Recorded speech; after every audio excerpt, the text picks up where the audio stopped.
Students welcome to exam universe ladder to success. मेरा नाम है विकास और आज की इस वीडियो में हम लोग डिस्कस करने वाले हैं आज का इंपॉर्टेंट करंट अफेयर्स जो आपके आने वाले एग्जाम्स के लिए बहुत ज़्यादा इंपॉर्टेंट रहने वाला है। फिर चाहे आप एसएससी की प्रिपरेशन कर रहे हो, बैंक की प्रिपरेशन कर रहे हो या फिर किसी भी कॉम्पिटिशन एग्जाम की प्रिपरेशन कर रहे हो, करंट अफेयर्स हर एक एग्जाम में पूछा जाता है। और जैसे कि आप लोगों को पता होगा कि अभी हाल ही में दिल्ली पुलिस कांस्टेबल की भी वैकेंसीज आ गई हैं, उसमें भी करंट अफेयर्स 50 नंबर का पूछा जाएगा। तो आप लोग अगर डेली सेशन देखते रहेंगे तो आप लोगों को करंट अफेयर्स में कोई भी दिक्कत नहीं आएगी। बात करते हैं आज की डेट की, तो आज है 11 अगस्त। और अगर आप लोग इस वीडियो का पीडीएफ डाउनलोड करना चाहते हैं तो आप लोगों को हमारे टेलीग्राम चैनल का लिंक डिस्क्रिप्शन बॉक्स में मिल जाएगा, जहां से जाकर आप लोग इस वीडियो की और बाकी हमारे चैनल पर आने वाली सारी वीडियोस की पीडीएफ और साथ ही साथ आप लोग क्विज भी दे सकते हैं, वहां पर आप लोग जाकर ज्वाइन जरूर कर लीजिएगा। और अगर आप लोगों के लिए वीडियो हेल्पफुल रहता हो तो वीडियो लाइक जरूर कर देना, शेयर कर देना अपने दोस्तों के साथ कम से कम एक स्टडी ग्रुप में, और सब्सक्राइब जरूर कर लेना। बढ़ते हैं पहले क्वेश्चन की तरफ। तो पहला है, हाल ही में किसे कैपिटल इंडिया फाइनेंस लिमिटेड के कार्यकारी अध्यक्ष यानी कि एग्जीक्यूटिव चेयरमैन के रूप में नियुक्त किया गया है? तो ये है हर्ष कुमार भनवाला को। हर्ष कुमार भनवाला अब कैपिटल इंडिया फाइनेंस लिमिटेड है उसके कार्यकारी अध्यक्ष के रूप में कार्य करेंगे। ठीक है, तो ये चीज आप लोग याद रखिएगा। और हर्ष कुमार भनवाला है कौन? ये एक्स यानी कि भूतपूर्व नाबार्ड के हेड है। ठीक है, इनसे पहले ये मतलब नाबार्ड में जॉब करते थे, नाबार्ड में हेड थे ये वहाँ पर। और मैंने आप लोगों को पहले भी पढ़ाया, जब मैं आप लोग नाबार्ड के बारे में कई बार मतलब जो चीज़ें नाबार्ड ने लॉन्च की है, नाबार्ड में कुछ नया हुआ है, नाबार्ड से रिलेटेड जो भी करंट अफेयर्स आया था तो उसमें मैंने आप लोगों को पढ़ाई था। तो देखो ये है हर्ष कुमार भनवाला। ठीक है, तो ये चीज़ आप लोग याद रखिएगा। बाकी देखो अगर हम बात करें बाकी हरदयाल प्रसाद, तो मैंने आप लोगों को कल ही पढ़ाया था कि ये पीएनबी हाउसिंग फाइनेंस के एमडी एंड सीईओ बने हैं, परसों पढ़ाया था सॉरी। ओके, और प्रदीप कुमार जोशी ये यूपीएससी के नए चेयरमैन बने हैं। और अशोक लवासा ये एडीबी यानी कि एशियन डेवलपमेंट बैंक के वाइस चेयरमैन बने थे। ठीक है, तो इस तरीके से आप लोग देखो आंसर्स को भी मतलब जो हमारे ऑप्शंस हैं उनको भी कोरिलेट किया करो कि अगर वो गलत हैं तो क्यों गलत हैं, वो लोग आखिर किससे रिलेटेड हैं, क्योंकि वो भी मैं जो ऑप्शंस डालता हूँ ना वो भी कहीं ना कहीं करंट अफेयर्स से रिलेटेड जरूर होते हैं। ठीक है, तो इतनी जानकारी आप लोग याद रखिएगा। ये है हर्ष कुमार भनवाला। बढ़ते हैं अगले क्वेश्चन की तरफ। तो विश्व आदिवासी दिवस कब मनाया जाता है, यानी कि वर्ल्ड ट्राइबल डे कब मनाया जाता है? तो ये मनाया जाता है 9 अगस्त को। 9 अगस्त को वर्ल्ड ट्राइबल डे मनाया जाता है। आदिवासियों को उनका हक दिलाने के लिए, उनकी भाषा, उनकी संस्कृति और उनका जो एक सम्मान है ना उनको दिलाने के लिए, और साथ साथ उनके संरक्षण के लिए भी ये यूनाइटेड नेशंस द्वारा मनाया जाता है। हर साल 9 अगस्त को मनाया जाता है। आप लोगों को पता है ना हमारे देश में भी बहुत सारे ऐसे आदिवासी इलाके हैं जहाँ पर आज भी आदिवासी रहते हैं और वो हम लोगों से बहुत ज़्यादा अलग होते हैं। मतलब अलग से इन द सेंस उन लोगों की जो संस्कृति है वो अलग होती है, भाषा अलग होती है, और लेकिन हम लोगों को उनका सम्मान करना चाहिए क्योंकि वो भी हमारे देश का ही एक हिस्सा है। वो एक ट्राइबल कम्युनिटी है और देश यानी कि जो सरकारें होती हैं उनके लिए भी योजनाएं ज़रूर बनाती है। और अभी हाल ही में मैंने आप लोगों को पढ़ाया भी था कि जो स्कॉच अवार्ड है, एक स्कॉच अवार्ड होता है, वो भी मिला था भारत को ट्राइबल कम्युनिटीज के संरक्षण के लिए। एक स्कीम लॉन्च की गई थी। चलो आप लोग बताओ किस राज्य के किस राज्य को मिला था ये? ठीक है, और हमारे जो ट्राइबल मिनिस्टर हैं वो कौन है? अर्जुन मुंडा।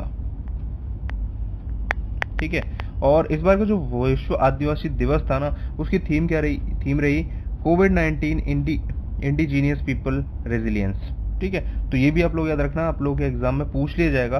बाकी देखो 9 अगस्त को तो विश्व आदिवासी दिवस होता है। बाकी देखो अब तक कौन कौन से बनाए हैं हमने, देखो एक सेकंड मैं आप लोगों को नई स्लाइड में बताता हूँ।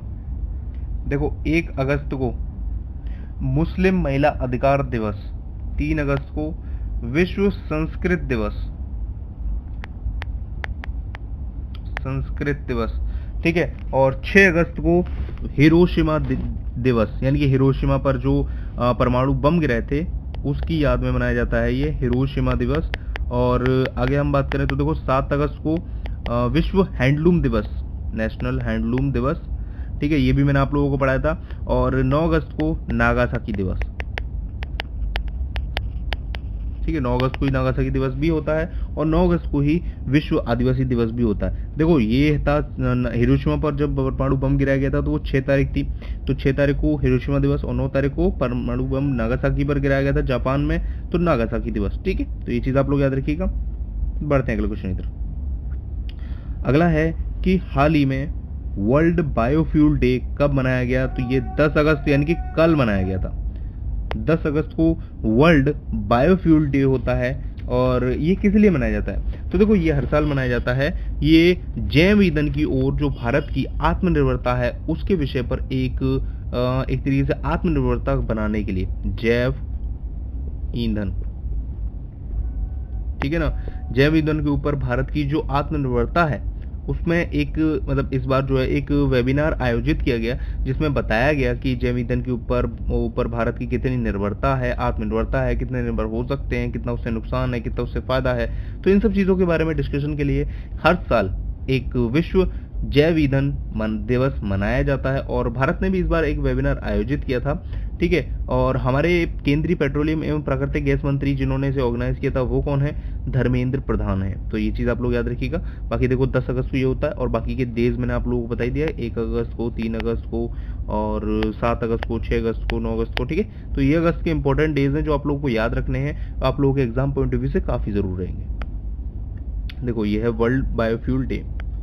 बढ़ते हैं अगले क्वेश्चन की तरफ। तो उत्तर प्रदेश सरकार ने वन डिस्ट्रिक्ट वन प्रोडक्ट योजना के लिए किसके साथ समझौता किया है? तो ये किया है फ्लिपकार्ट के साथ। देखो one district one product scheme है क्या? देखो हमारे देश में अब आत्मनिर्भर भारत बनने की पहल शुरू हो गई है। मतलब कि हमको ना पूरी तरीके से आत्मनिर्भर बनना है। जो भारत में चीज़ें मौजूद हैं उनसे आप मैक्सिमम से मैक्सिमम यूटिलाइज करें, उनको ज़्यादा से ज़्यादा प्रमोट करें, ना कि बाहर से आने वाली चीज़ों को, मतलब कि अदर कंट्रीज से हम चीज़ें इंपोर्ट करने में कम से कम ध्यान दें और भारत में ही सब चीज़ों का निर्माण किया जाए और भारत के जो लोकल ब्रांड्स हैं ना उनको ज़्यादा से ज़्यादा प्रोत्साहन मिले। तो इसी चीज़ के लिए भारत ने मतलब जो उत्तर प्रदेश है उसमें वन डिस्ट्रिक्ट वन प्रोडक्ट योजना शुरू की गई है। इसका मतलब ये है कि हर एक डिस्ट्रिक्ट का यानी कि हर एक जिले का अपना एक कोई ना कोई खास प्रोडक्ट होगा और जिसको देश भर में बेचा जाएगा, देश भर में उसको पहचान मिलेगी, नाम मिलेगा। तो इस चीज़ के लिए अब फ्लिपकार्ट से समझौता किया गया है, यानी कि ये जो सामान होगा वो ऑनलाइन मार्केट के जरिए फ्लिपकार्ट पर भी बेचा जाएगा, ठीक है ना। बहुत बढ़िया इनिशिएटिव है। यानी कि जो इससे क्या होगा, जो लोकल जो मतलब ब्रांड्स होते हैं ना उनको काफ़ी ज़्यादा मोटिवेशन मिलेगा, काफ़ी ज़्यादा मतलब इन प्रॉफिट भी होगा। तो उस चीज़ से काफ़ी ज़्यादा इन्वेस्टमेंट, यानी कंपनीज मतलब उनमें बहुत सारे लोग जो इन्वेस्टमेंट नहीं करते हैं तो वो लोग भी इन्वेस्टमेंट करेंगे। इससे होगा क्या, जो स्टार्टअप्स होते हैं ना, स्टार्टअप्स उनको काफ़ी ज़्यादा मदद मिलेगी। बहुत सारे ऐसे मतलब हमारे देश में कलाकार होते हैं, जैसे अगर मैं बात करूं सपोज दैट बहुत सारे, जैसे अगर साबुन की भी बात करें तो डिटॉल है, लाइफ बॉय है, वो काफ़ी ज़्यादा मतलब पॉपुलर्स हैं। लेकिन बाकी के जो लोकल्स हैं ना वो भी बहुत अच्छे होते हैं, लेकिन उन लोगों को ज़्यादा प्रोमोट नहीं किया जाता, तो इसीलिए वो बहुत नीचे रह जाते हैं और उन लोगों को ज़्यादा पहचान नहीं मिल पाती। लेकिन इस इनिशिएटिव के बाद अब काफ़ी हद तक उन्हें पहचान मिलेगी। अब जब फ्लिपकार्ट पर चीज़ें बिकती हैं तो आप लोगों को पता है ना, फ्लिपकार्ट साथ साथ प्रमोट भी करेगा उनको, मतलब एड्स वगैरह सर्व भी करेगा उसके, तो उससे काफ़ी अच्छी मतलब पॉपुलरिटी हो जाएगी। तो आप लोगों को भी वो चीज़ें जानने में मदद मिलेगी। तो ये बहुत अच्छा इनिशिएटिव है जो आत्मनिर्भर भारत बनने की तरफ किया जा रहा है भारत की तरफ से। बढ़ते हैं अगले क्वेश्चन की तरफ। अगला क्वेश्चन है कि हाल ही में 2300 किलोमीटर लंबी सबमरीन ऑप्टिकल फाइबर केबल का उद्घाटन किसने किया है? तो ये नरेंद्र मोदी जो भारत के प्रधानमंत्री हैं उन्होंने किया है। देखो सबसे पहले मैं आप लोगों को बता दूं, देखो ऑप्टिकल फाइबर केबल होती क्या है। देखो हमारे यहाँ जो इंटरनेट चलता है ना, आप लोगों को लगता है कि सिर्फ वो टावर से कनेक्टेड होकर चलता है, नहीं ऐसा नहीं है। हमारे देश में इंटरनेट दूसरे देशों से आता है और वो फाइबर ऑप्टिकल फाइबर जो केबल्स हैं वो समुद्र में बिछी हुई हैं, उन्हीं के जरिए भारत में पहुंचता है और बाकी के देशों में भी ऐसे ही पहुंचता है। कहीं पर एक केंद्र बना होता है और उसी जगह से फिर ये अदर देश में सबमरीन मतलब जो ऑप्टिकल फाइबर केबल्स हैं वो समुद्र के रास्ते डाली जाती हैं और वहीं से ये भारत में पहुंचता है और फिर भारत में एक केंद्र बनता है, वहां से फिर ये सप्लाई होता है सब में। तो ये तो ऑप्टिकल फाइबर केबल। अब ये ऑप्टिकल फाइबर केबल इसीलिए होता है ताकि जो इंटरनेट की स्पीड है ना वो काफ़ी फास्ट हो जाए। आप लोगों ने एक चीज़ देखी होगी, एक लैन होता है आप लोगों के घरों में, अगर आप लोगों के घरों में है तो, अगर नहीं है तो जो ऑफिस वगैरह में देखा होगा, एक लैन का होता है और एक वाईफाई होता है। तो लैन का जो इंटरनेट होता है काफ़ी तेज चलता है कंपेरेटिव टू वाईफाई, क्योंकि वो डायरेक्ट एक स्पीड होती है जो वो कनेक्टिविटी होती है। तो इसीलिए अब जो सबमरीन ऑप्टिकल फाइबर केबल है ना वो नरेंद्र मोदी जी द्वारा उद्घाटन किया गया और ये कहाँ पर डाली है, ये चेन्नई से अंडमान निकोबार पोर्ट ब्लेयर में डाली जा रही है ताकि वहां पर भी एक फास्ट इंटरनेट प्रोवाइड हो सके, बेटर लैन प्रोवाइड हो सके, बेटर मोबाइल कनेक्टिविटी प्रोवाइड हो सके और एक डिजिटल इंडिया की जो पहल देश में चल रही है ना उस पर काम किया जा सके। मतलब कि सबसे बड़ी चीज़ होती है कनेक्टिविटी। अगर आप लोग डिजिटल इंडिया बनाना चाहते हो तो आपको लिए कनेक्टिविटी सबसे ऊपर आनी चाहिए। तो उसी चीज़ के लिए ये ऑप्टिकल फाइबर केबल्स डाली जा रही हैं ताकि अदर जो भारत के जो दूर दराज जो एक तरीके से यूनियन टेरिटरी कह लो या स्टेट्स कह लो या जगह कह लो, उन सब पर भी भारत की कनेक्टिविटी हो सके कि अगर वहाँ से भी कांटेक्ट करना हो या वहाँ पर भी लोग जो रहते हैं उन लोगों को भी उन सुविधाओं का लाभ हो। तो इस चीज़ के लिए ये सबमरीन ऑप्टिकल फाइबर केबल डाली गई है। तो उम्मीद करता हूँ आप लोगों को समझ में आया होगा कि यार देखो ऑप्टिकल फाइबर केबल होती क्या है, किस तरीके से ये है। और अगर आप लोग और डिटेल वीडियो चाहते हो, जैसे मैं अगर ऑप्टिकल फाइबर केबल के ऊपर बना दूँ कि इस तरीके से इंटरनेट वर्क करता है, तो आप लोग नीचे कॉमेंट में जरूर बता दीजिएगा। बढ़ते हैं अगले क्वेश्चन की तरफ। अब यह है कि कौन सा देश भारतीय सैनिकों के लिए युद्ध स्मारक का निर्माण करेगा। तो ये कर रहा है बांग्लादेश।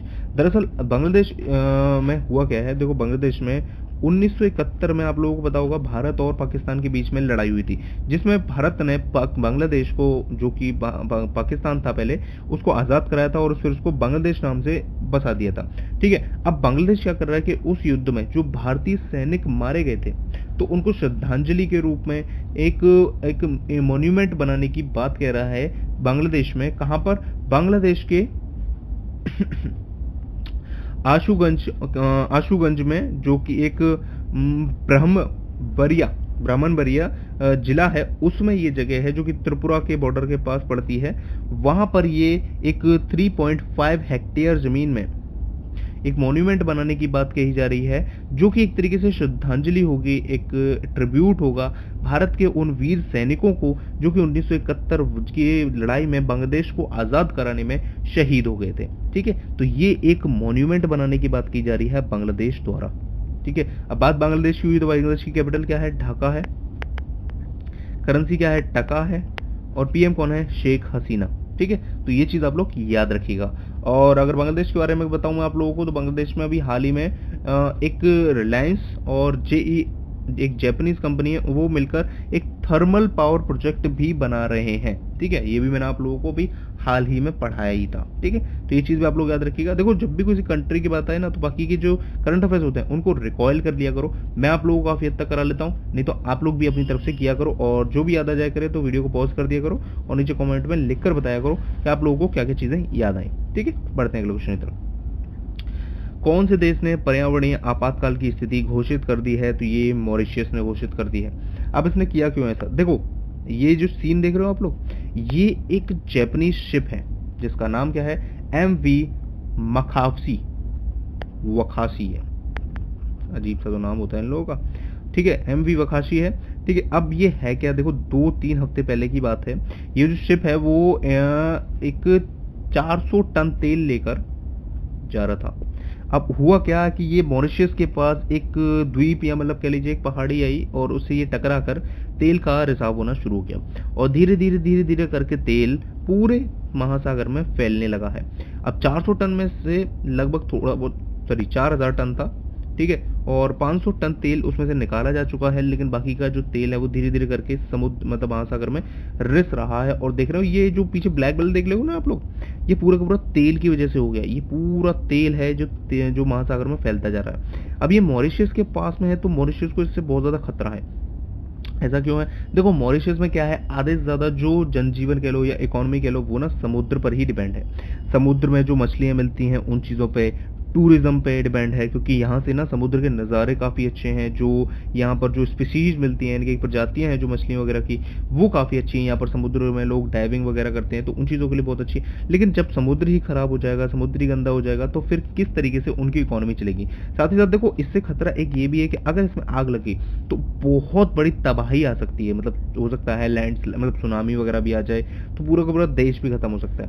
तो इस चीज़ के लिए मतलब जो मॉरिशस है उसने और देशों से मदद मांगी है और साथ ही साथ पर्यावरणीय आपातकाल भी घोषित कर दिया है। ठीक है, तो उम्मीद करता हूँ आप लोगों को पूरा का पूरा जो टॉपिक है वो समझ में आ गया होगा, मतलब किस तरीके से क्या है आपातकाल, क्यों घोषित किया जाए और क्या क्या चीज़ है। ठीक है, तो ये चीज़ आप लोग याद रखिएगा। और ये किसने घोषित किया है? तो ये देखो ये वहाँ के जो PM है उन्होंने घोषित किया है। इनका नाम है प्रविंद जुगनौथ है।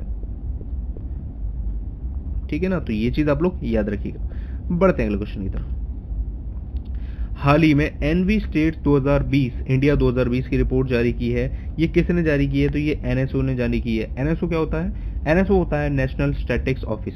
ठीक है, तो ये जारी की है EnviStats India report 2020 NSO ने।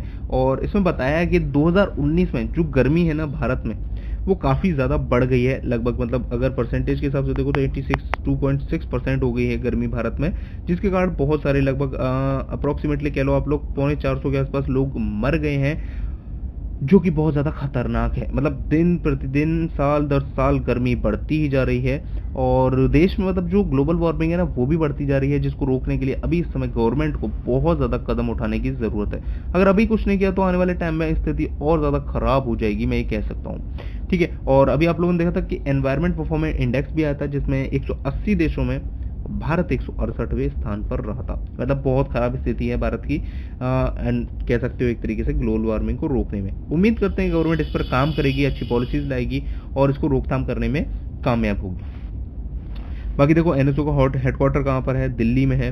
ठीक है, और जो इसके हेड है वो है विमल कुमार रॉय, तो ये चीज़ आप लोग याद रखिएगा।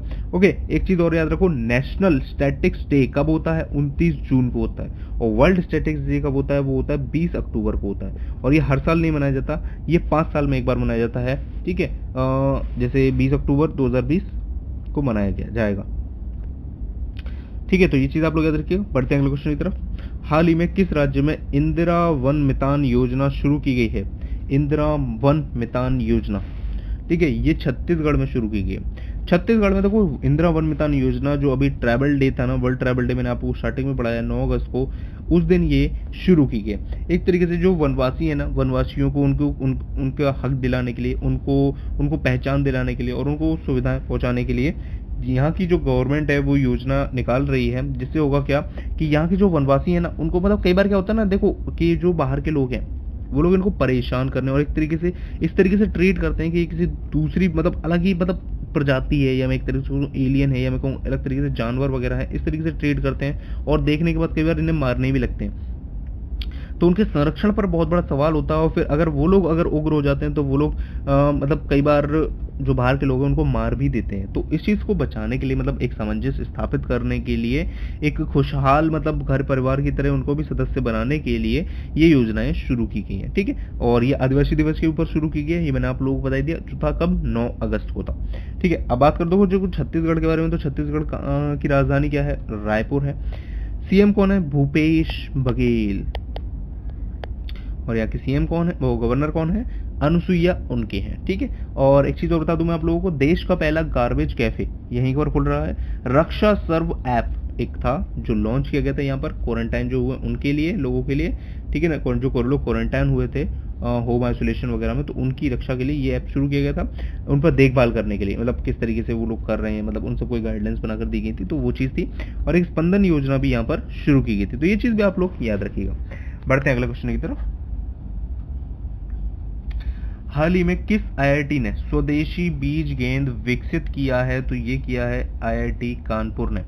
ठीक है, स्वदेशी बीज गेंद होती क्या है? देखो एक तरीके से गेंद होती है जिसमें कि मिट्टी, बीज, खाद सभी को मिलाकर एक गेंद बना दी जाती है, और फिर मतलब उससे होता क्या है कि कई बार आप लोगों को जमीन को खोदने की जरूरत नहीं पड़ती है, आप इसे रख दो और इसमें पानी वगैरह डालते रहो और उसी गेंद में से पौधे निकलते रहेंगे। ठीक है ना, जैसे आप लोगों ने देखा होगा कि आपके घर कई बार जो पौधे वगैरह आप लगवाते हो तो वो एक पॉलिथीन में पैक करके लाता है, तो इसी तरीके से एक गेंद टाइप में ये पैक करके दिए जाएंगे और आप इसे जमीन पर ऐसे ही रख दो और ऐसे ही ये उगते रहेंगे।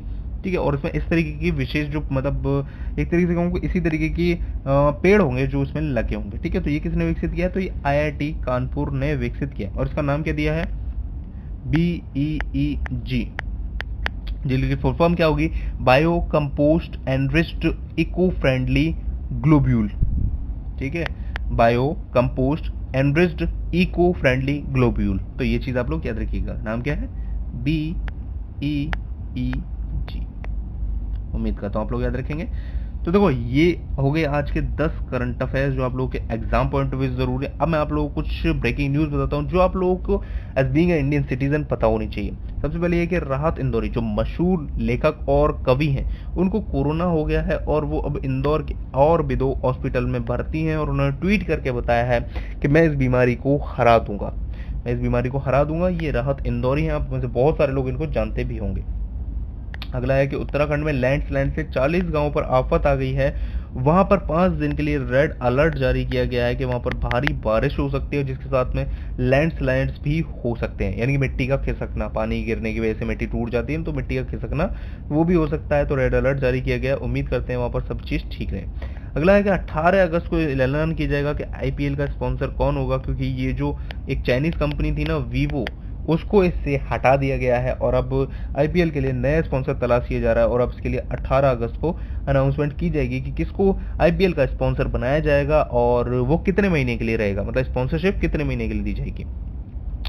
ओके, साथ ही साथ आप लोगों को मैं बता दूं आईपीएल जो है वो यूएई दुबई में होने वाला है, यूएई में होने वाला है और इस चीज़ के लिए भारतीय गवर्नमेंट ने परमिशन दे दी है कि सभी लोग मतलब जो है जो यूएई जा सकते हैं।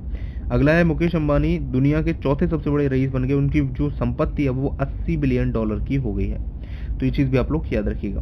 तो ये था आज का इंपॉर्टेंट करंट अफेयर्स का सेशन। उम्मीद करता हूँ आप लोगों को पसंद आया होगा। अगर पसंद आया तो देखो नीचे लाइक का बटन है, आप लोग भूल गए लाइक करना, लाइक जरूर कर देना, शेयर जरूर कर देना अपने दोस्तों के साथ ताकि वो लोग भी तैयारी कर सकें और सब्सक्राइब कर लेना चैनल को ताकि आप लोग आने वाली वीडियोज़ की अपडेट मिस ना कर दो। Thank you so much for watching, मिलते हैं नेक्स्ट वीडियो में, तब तक ले जय हिंद।